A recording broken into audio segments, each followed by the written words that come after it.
to you. You. Good morning. Good morning to you. Good morning. Good morning. Won't you share with a friend or two? Good morning. Good morning to you. You. Good morning. Good morning. Good morning to you. You. Good morning. Good morning. Good morning to you. You. Good morning. Good morning to you. And many more. And many more. And many more. I hope everybody is doing well today. This is what it sounds like when I get a when I get a full night's rest. Um, so I'm very thankful today. I'm thankful for being able to get some rest. I know that sleep deprivation is something that is a um, health problem, a public health problem in the United States, especially. So anytime I can get a full night's rest, I am thankful, and I do not take that for granted. Today is Wednesday, and if you're with us for the first time and you don't know what day it is over here in Daring Dialogues land, it is Relationship Wednesday, where we focus on all things relationship. And we have been for several seasons now, we've been reading through, taking our time, reading through two books at the same time. Set Boundaries, Find Peace by Dr. Nedra Glover Tawwab. And she also has a newer book out, but we're not going to be reading that one.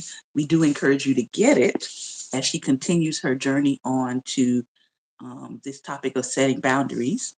But we also have Drama Free, which I would say out of the two books, if you know that you need to focus on setting your own boundaries, I would go with the first one, Set Boundaries, Find Peace.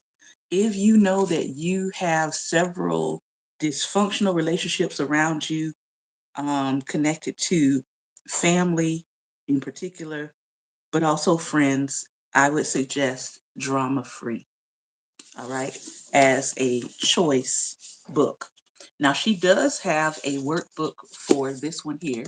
I also have the workbook, and she does have a set of activity and affirmation cards that go with this book as well, which I also have and I use in group settings. All right, the topics for today out of the books are setting boundaries with your family, and particularly today's topic is boundaries with your children, and specifically children under the age of 18. Good morning. So setting boundaries with your children, and then today's topic out of Drama Free is going to be common challenges in adult sibling relationships.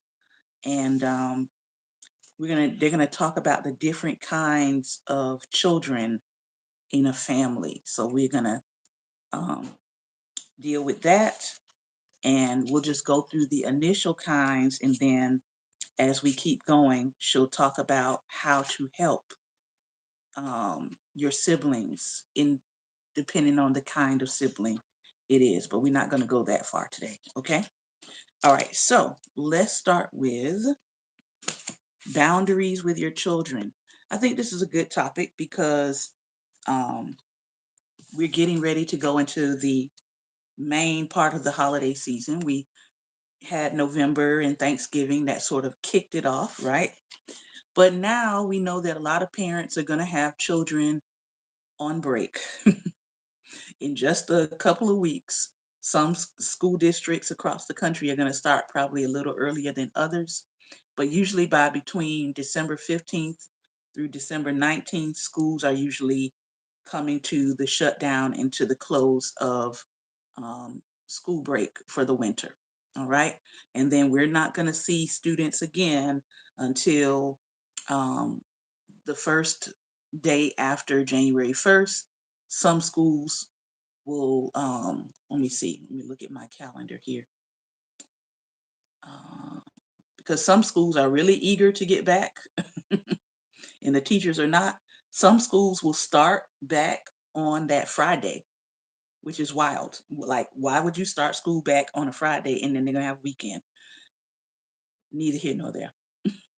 So some schools will start back January 2nd. Some schools will say, hey, let's not start on a Friday. That doesn't make any sense. Let's come back on the first Monday after the New Year's. And so some schools will start back January 5th. I know one district that I am a part of is going to start back January 6th. So that is quite a long time. If you think about it, um, between December 19th all the way to January 2nd or January 5th or January 6th, that's a long time for students to be out on break. Used to be longer than that though, but that is a long time for students to be out on break. So some of the things you might want to be reinforcing with your younger children, if you have younger children, if you know someone with younger children, share this broadcast. Boundaries. And she's going to get into it. So let's get into it. Children under the age of 18 aren't emotionally capable of handling adult problems. Even when they're mature for their age, it isn't appropriate to share adult stressors with them.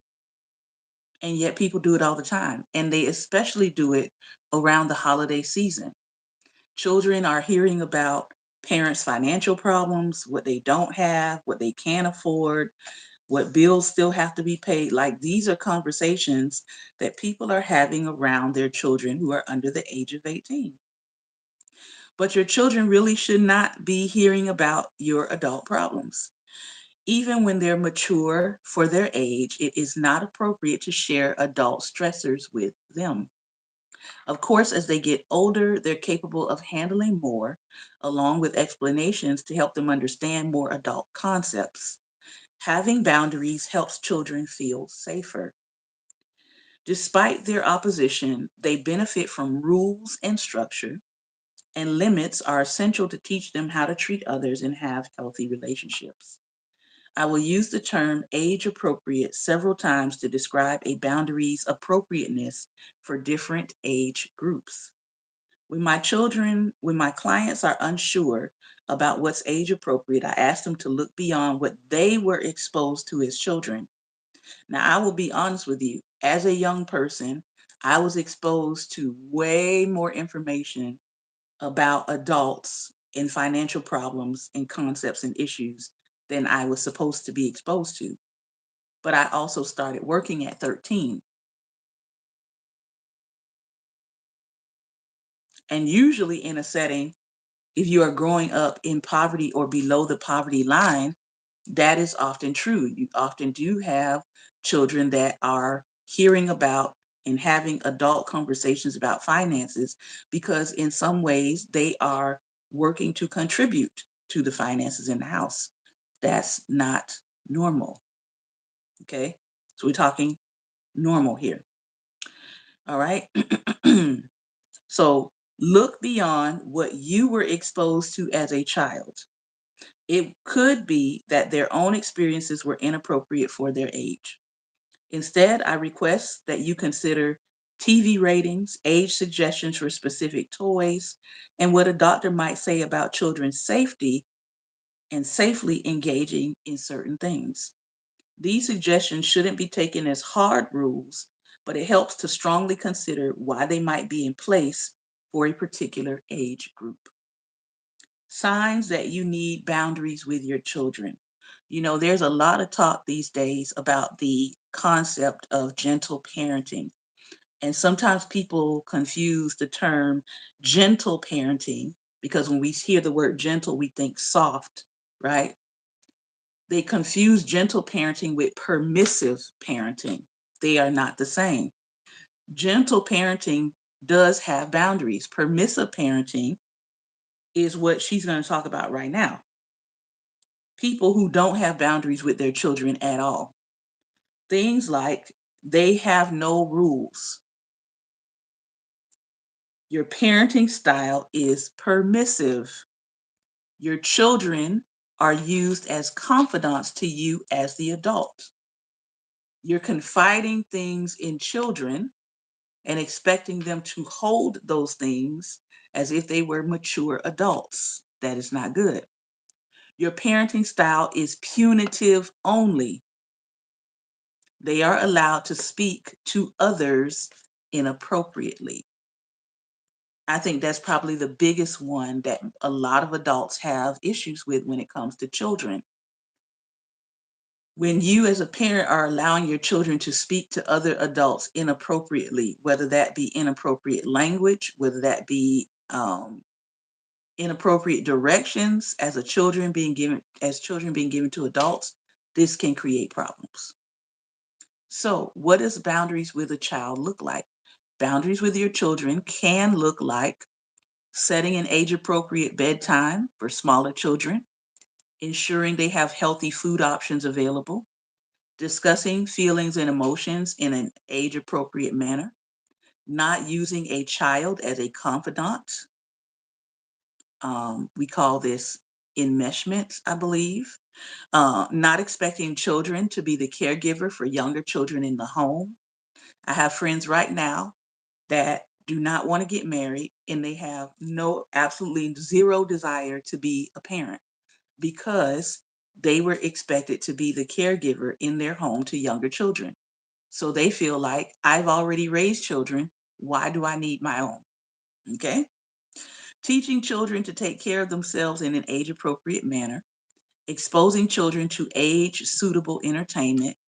Right now, there are so many more tools and safeguards in place on digital sites, on apps, on phones, even on televisions.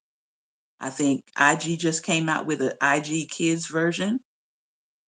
There's something similar on TikTok.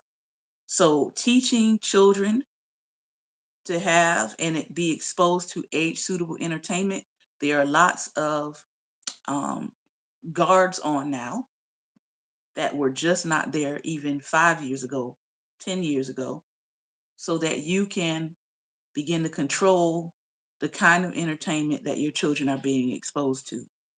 Monitoring online and social media usage. This is probably the biggest one that most parents tend to struggle with. How much is too much?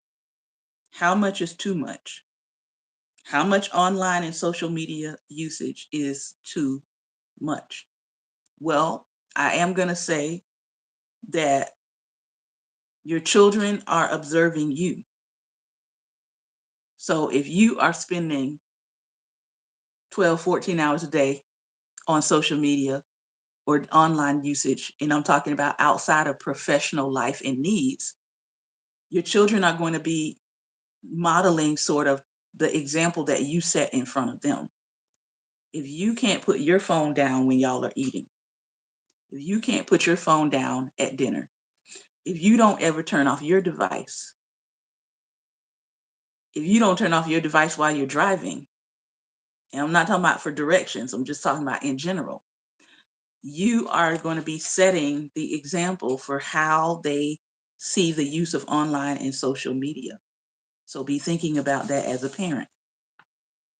Boundaries with your children sound like you have school in the morning. At 9 o'clock, it's time for bed. Very clear directions. You have school, that's your reasoning. 9 o'clock, it's time for bed, that's the boundary. Have you had any water today? No more juices until you have a few cups of water. Water is important and vital for the body. Yes, you can have some juice, but you need to curb the amount you're drinking and you need to drink some water. Very clear boundaries. I'm the parent. I will take care of your brother. Obviously, with sibling relationships, sometimes you can see siblings start to almost parent their younger siblings. You can take control of that as a parent. Please go to your room. I need to talk to grandmother or grandpa or your father alone. You don't need to be sitting there while we're having a conversation about adult things. Mhm. What you're watching is inappropriate. I'm changing settings to filter out unsuitable content. It's okay to feel angry. What are some ways that you can behave when you feel angry? Let's practice together. All of those are examples of boundaries and how you can set them. Important reminders. Even when children seem mature for their age, it's essential to allow them to stay in a child's reality. Mm-mm-mm. Children don't need to know the details of everything that happens with adults. Children feel safe when limits are in place consistently. And teaching children how to have healthy boundaries. Adults often forget that children need boundaries too. The forgetfulness is evidenced by adults blatantly either saying or acting as though you're a child, so no one cares about your feelings. I've actually um, seen some adults say that. I've been in the stores, and the child is going off. They want something, the parent doesn't want to get it. Next thing you know, you see parents snatching the child up and walking away. And I've heard some parents say, nobody cares about what you think about this. Nobody cares about your feelings. Just understand that's going in them in the moment, and that's registering and connecting with the emotion that they're feeling at that time. Um, so just remember, the body keeps the score.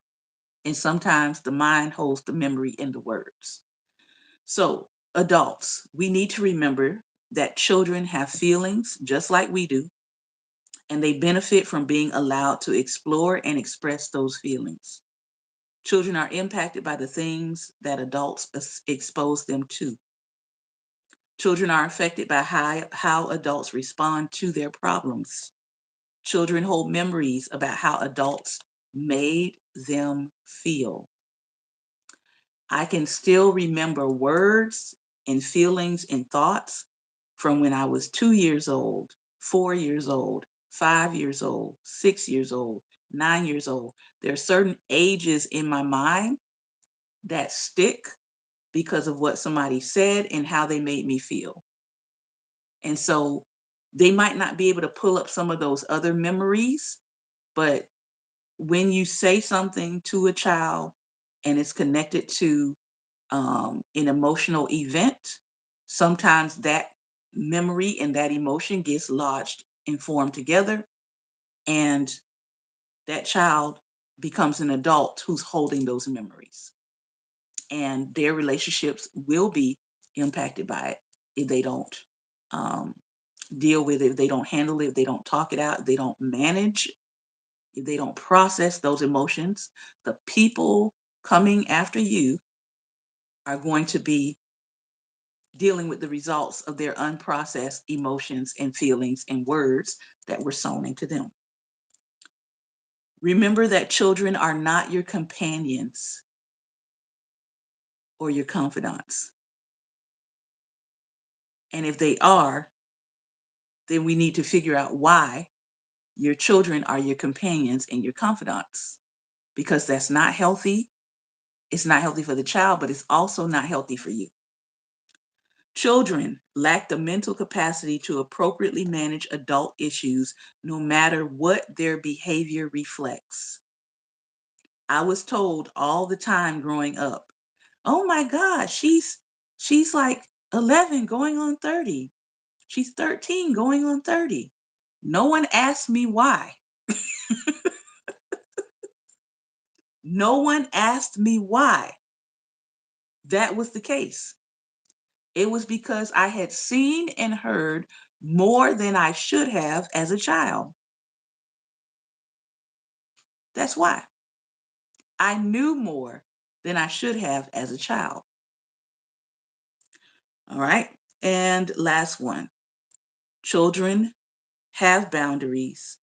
We just need to help them in being able to talk about it, being able to process their own boundaries, being able to have autonomy and the ability to consent to things. Um, so adults need to remember these things. Just remember that anytime you are treating a child as if they don't have needs, as if they don't have emotions, as if they don't have the right of refusal, you are treating them no better than somebody would have treated someone in slavery. So I want us to think about that. Am I treating the children in my life as if they are actual human beings, people with the right to consent or not to consent to things? Or am I treating them like property? Because believe it or not, there are a lot of parents that still think that their children are their property. When I hear a parent saying they belong to me, all I hear is property. I understand that you birthed your child, but your child is their own individual self. And you have to, a part of parenting is understanding that and letting your child grow into their own individual self while you help them to form boundaries and while you help them to grow into their own human being. You're a steward over a little person, over a little human being, over a young soul. You're a steward. They're not your property. She says, most of the adults I work with can clearly remember how their boundaries were violated in childhood and how they still struggle to repair the damage from those violations. They also struggle to incorporate healthy boundaries in their adult lives. Children must learn that having boundaries is healthy for them. Children are aware that they can't demand their wishes be respected, so they request that adults hear them when they make small bids for healthy boundaries. Boundaries that a child might set with you might sound like this. Can you please stop saying mean things about my dad or about my mom? That's a boundary. You never pay attention to me. Why don't you just listen when I'm talking? That's a boundary. I don't want to give you a hug. I don't want to shake your hand. I don't want to be touched. Those are boundaries. I need you to put down your phone and spend more time with me. I don't like talking to grandma or grandpa or auntie or uncle. They're always mean to me. Those are very clear communications. And if we bypass them and tell children we don't care how they feel, they're going to do X, Y, and Z, then we're running past that thing called consent. And the more that it happens to a child, the more they begin to feel like, I don't have a choice in life. That will turn into some issues in adulthood where then people have a hard time voicing what their opinions and thoughts are and voicing what their needs and wants and boundaries are because they've been shut down for the majority of their life.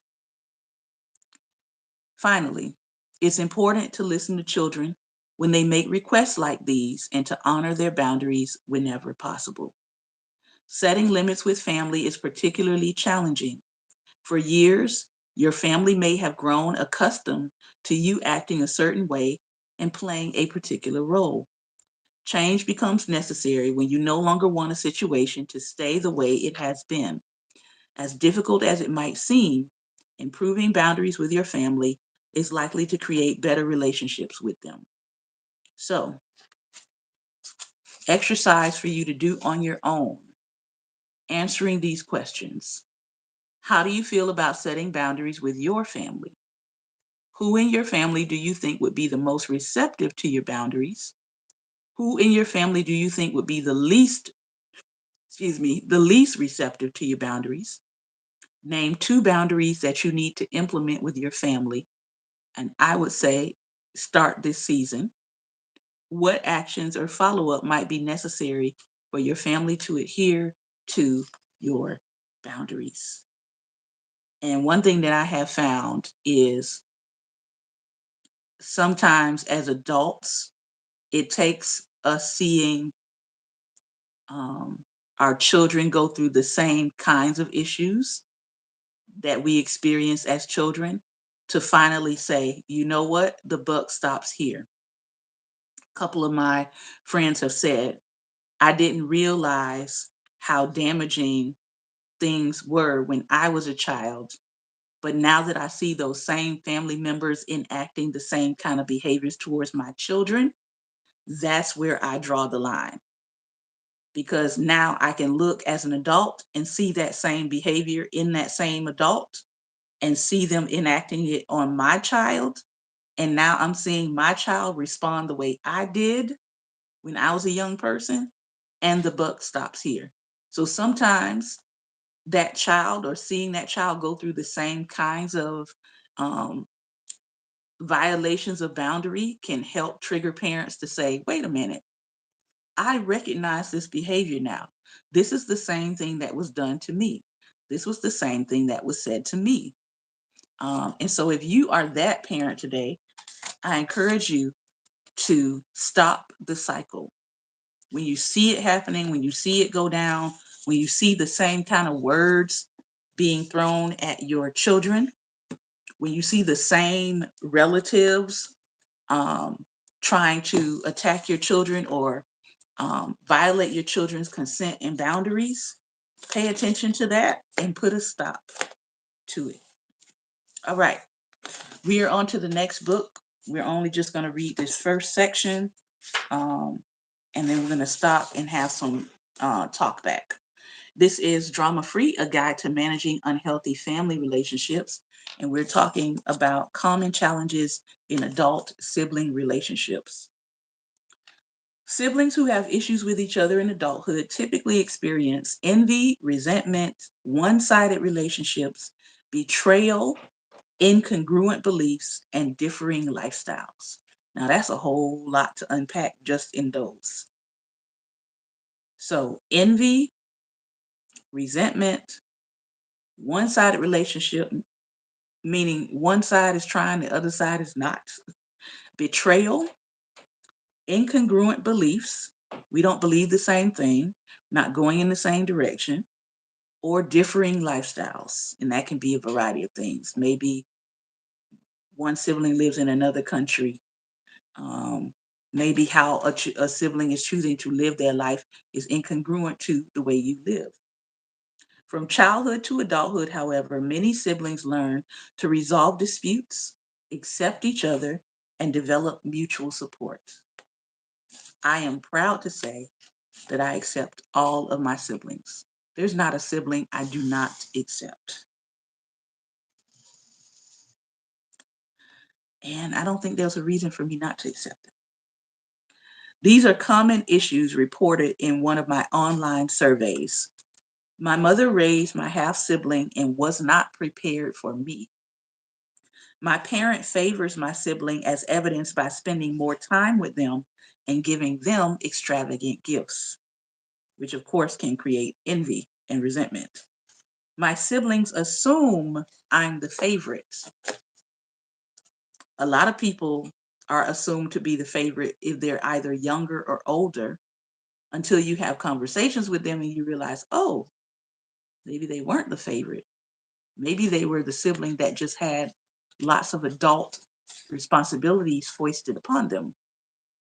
Here's another one. My siblings still treat me like a child. My sibling has a severe drug addiction and my parents support them. My sibling takes advantage of my parents. My sibling bullied me and still makes fun of me. My mom has manipulated all 5 of her children against each other, and now we don't get along.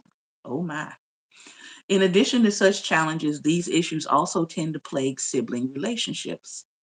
Fights over inheritance is a huge one.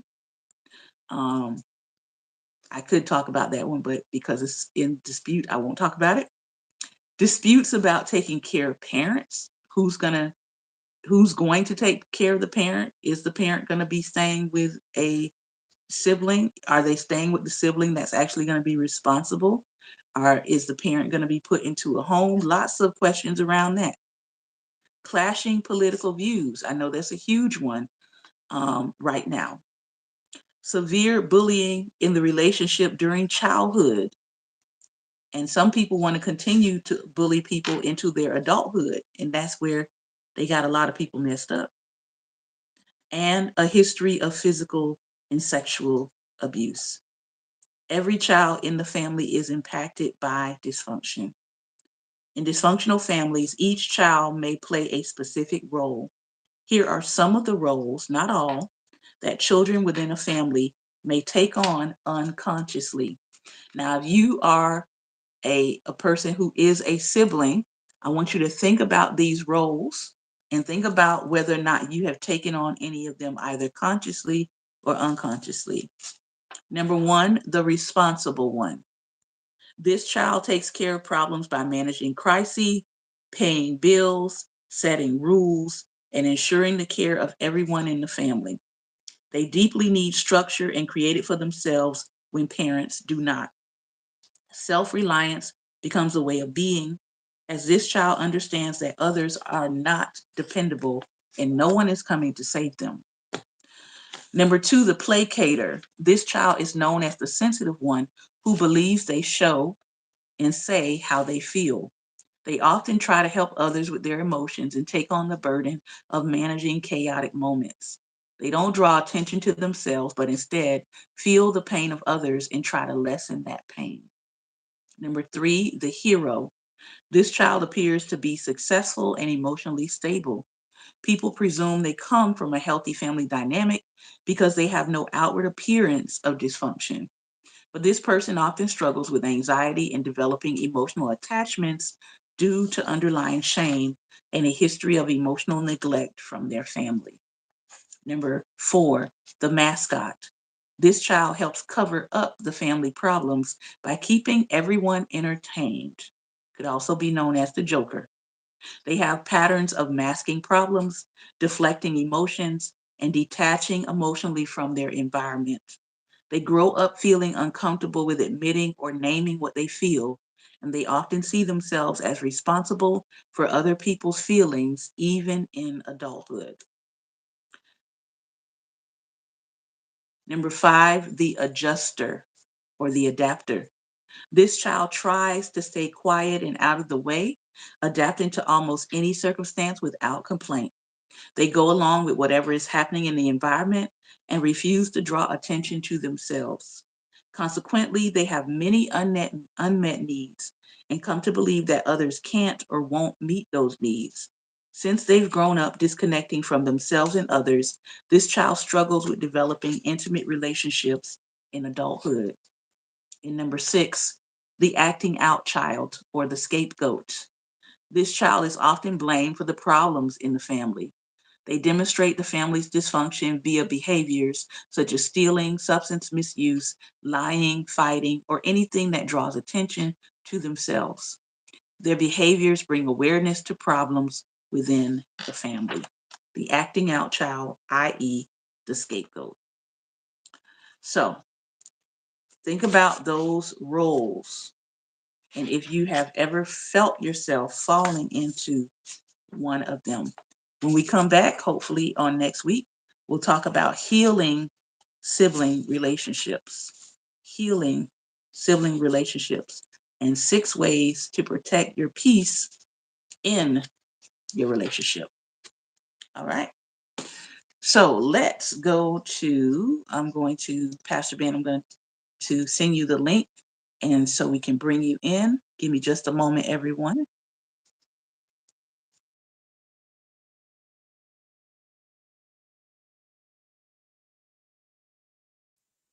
All right, I've gone ahead and sent you the link. So tell me, what do you all think If you're down in the comments listening today, what role do you think you may have fit growing up if you were a sibling? If you were a sibling, looking back at the list here, again, we have the responsible one, the placater, the hero, the mascot, the adjuster, and the acting out child. I would say, in some ways, um, I see myself a little bit in all of them. I don't know if one specific one fits. Um, I could definitely be the one clowning and making people laugh. Um, I would say, toward my entry into adulthood, I started acting out, or what would be considered acting out. I didn't necessarily see it as acting out. I saw it more so as growing into myself in my personality. Um, I don't know that I was ever a placater, though. I can't really relate to that. But definitely, um, trying to diffuse things with humor, being able to adjust and adapt. Um, those I can relate to. You can't hear me? All right, that means I got to talk louder. All right. Um, Good morning, Pastor Ben. Are you there? I'm here. Can you see me? I can. I can see and hear you. I do not know why YouTube drops my volume down once you come on, but I know that that's a common thing. So I'm gonna try to talk as loud as I can. Usually on the playback, I sound just fine, but it's when we're live that people cannot hear me or my volume goes down. So um, hopefully, as I bring this closer, you guys can hear me better. All right. And Pastor Ben, you might hear me just fine, but I know the audience continues to say that the volume drops. I hear you, but it's like your volume is fluctuating. Okay. But I hear you. Okay. Go ahead and share, and I will try not to do too much talking so people can hear you clearly. Okay, as I said many times on this broadcast, my children, I taught them to express their feelings Mm-hmm. openly, but be respectful. If I did something that they didn't like, they could talk to me about it, but be respectful. And I also respected them. See, and that's important. Mm-hmm. If you demand respect, you should give respect, even if they are children, Mm-hmm. because they learn. Believe me, as we just read and as Shante said, they pay attention. They learn from us. Mm-hmm. Now, are we training them to be adults? Or are we training them to remain children or controlled adults? That's huge. So, I taught mine to be free thinkers. Uh, Anything that they wanted to get involved in, if it was constructive, I did what I could to make it happen. Um, One mistake I made, and I always call this a mistake. When me and my children's mom got divorced, she took the girls and I had my son. Well, I can say two mistakes. I should have fought for that oldest girl. And then later on, she had a little brother that was born between my oldest child, which was a girl, and my son. And he and my son, they were more like brothers. So when his parents passed, their mom got custody of him. So I was like, hey, you know, I can let you go live with them.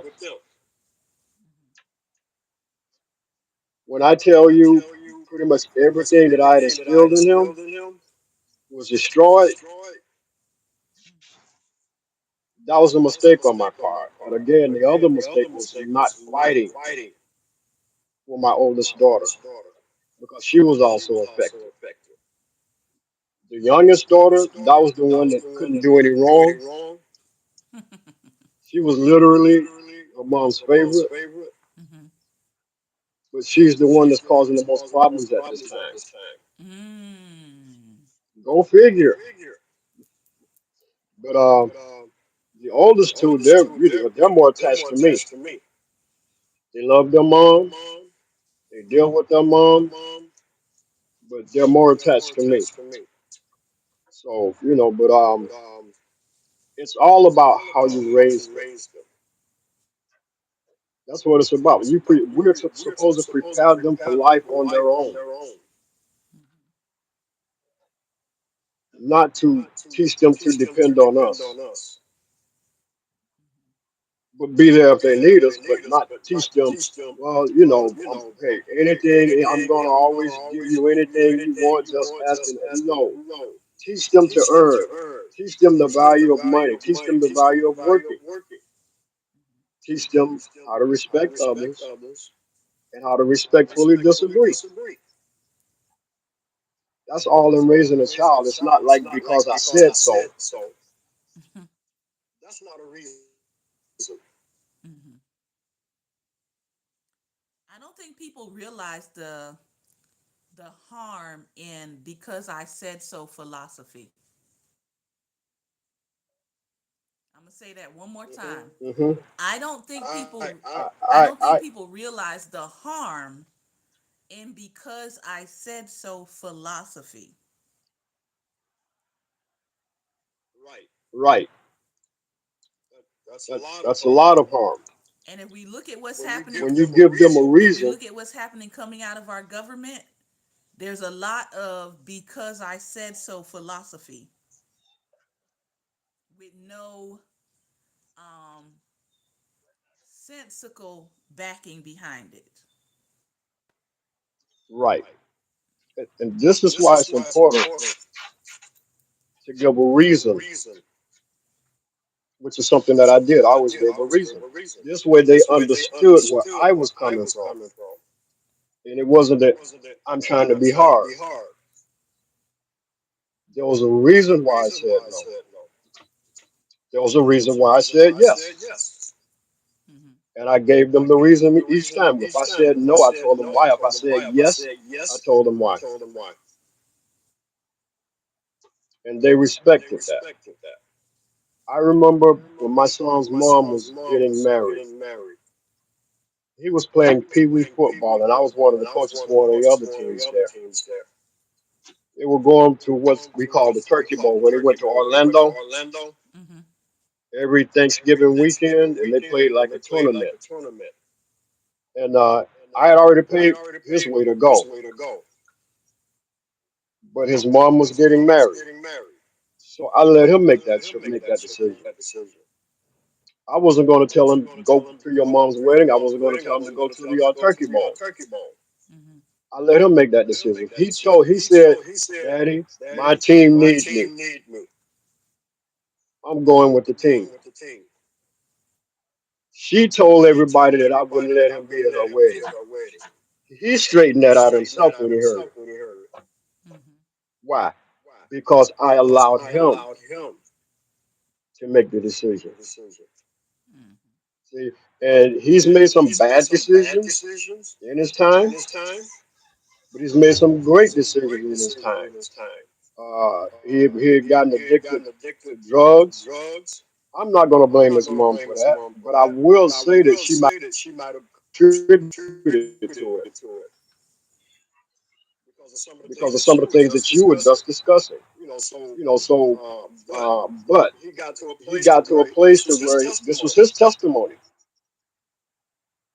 He woke up one day and he asked himself, "What am I doing? What am I doing here? I was taught better than this." He locked himself in the house. He told his boss man what was going on and told him that he needed some time off work. He locked himself in the house and would not come out. Every Friday, even though he wasn't working, his boss came by and paid him for the week because he understood. Mm-hmm. See, That was a decision he made. Listen, I need to stop this. Mm-hmm. He made that decision.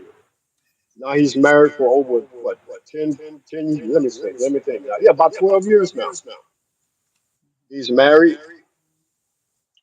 got children, adult children that were hers, and they're basically his.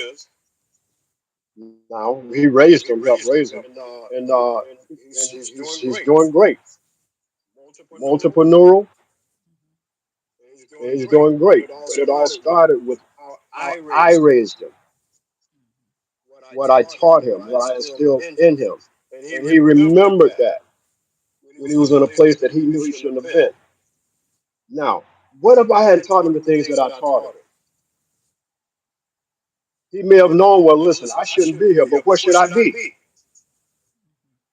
He had nothing to really compare with where he was, what he knew he should be. He had nothing to compare it to.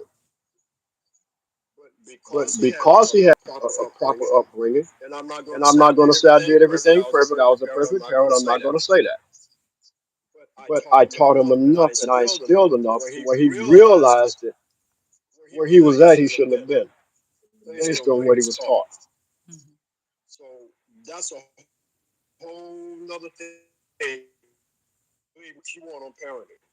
Mm-hmm.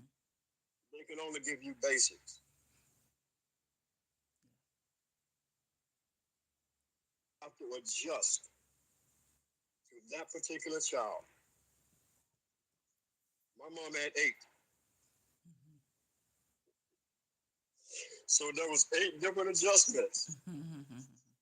Yeah, she had her basic set of rules, but she also adjusted to each one of us individually. I was that athlete. Uh, in my early stage, I needed some attention, but as I grew older, I didn't need the attention. I started working as you did at an early. Well, we all, myself and my brothers, we worked with my dad in landscaping. So we all, my brothers and I, we started at an early age. Mm-hmm. But I even got a job outside of that while I was still in high school, paying my way for everything. So was it was and this now you said something. And I'm going to go to that. Poverty stricken families. Sometimes the young one have to work and contribute. My son worked at an early age. Well, Park Library. The librarian, we knew her. She would give him $5, $3 or $5 a day for straightening out the books. He would bring it to me. I would put it up. Now, even if he worked with me, I would pay him. That was his money. Yeah, I'm talking about as he grew older. That was his money. With his mom, it was different. They had to pay bills. It was her, her husband, and the three children. Well, no, actually, it was four at the point because she had her brother. So they pretty at one point they all were working and paying bills. But this is my thing on that. Okay, until you're 18, you're my responsibility. It's one thing if it's needed and you're contributing, Mm-hmm. but if it's not needed, I'm not touching your money. I'll put it up. I'll hold it for you. You decide you want to use it for something, that's yours. Well, that I'm definitely teaching you to save your money, that that and I'm definitely teaching was you to not my use case. your money to get what you want. That definitely was not my case. Um, I did not have a lot of financial literacy growing up. I think in some ways people just assumed that I would have had it. Um, but it was typically most of my money went to paying bills, and then I would have a set amount that I could spend. So it was paying bills and it was spending.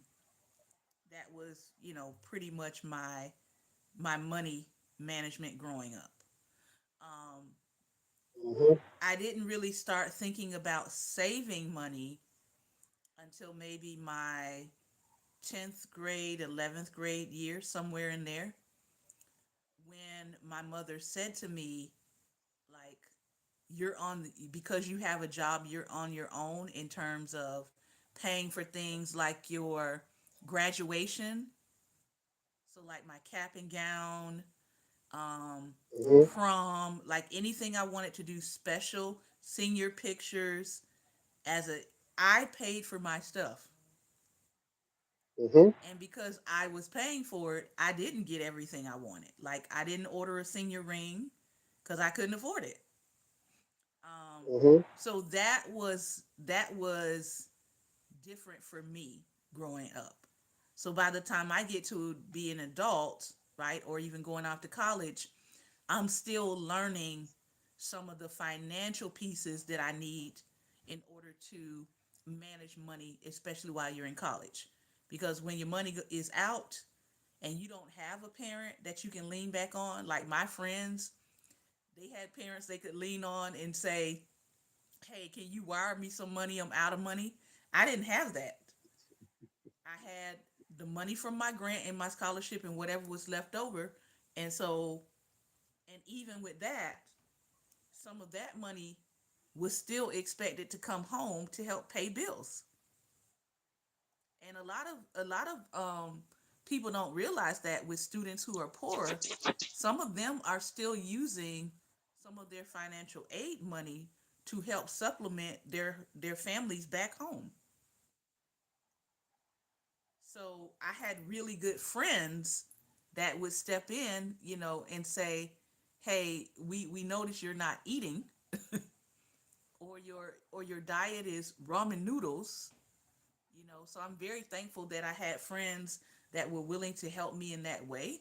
But so for me, I've known responsibility. I've known adult kinds of responsibility since 13. That's not ideal for children Mhm. in any way, shape, or form. Well, listen. At least you had a budget. Where you had a certain amount that you had to give, and you could keep a certain amount. Mm-hmm. My children with their mom, they didn't have that. All the money was hers. That was what she did to them. All the money was hers. And then she messed up their credit. Their children. She got credit cards in their name. Now, I heard about that growing up. My mom thankfully never did that to us. But yeah, there were a lot of, especially where we grew up, there were a lot of people putting things in their children's names, and their children got to be adults and they couldn't purchase anything or they couldn't buy anything because of that. Because of what was already in their names. Hmm. They had poor credit before they could even apply for credit as an adult. So yeah. Hmm. Final thoughts for us as we start Yes. to wrap up Yes. today. Listen. Two things I'm going to say. Children are little people. They grow up to be big people that we call adults. Let's train them for that. Point them in that direction.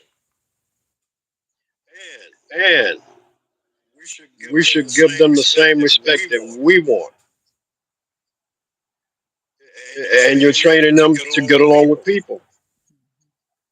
You're teaching them life skills, and that's what this journey is about. We train them for life, prepare them for life outside of the home.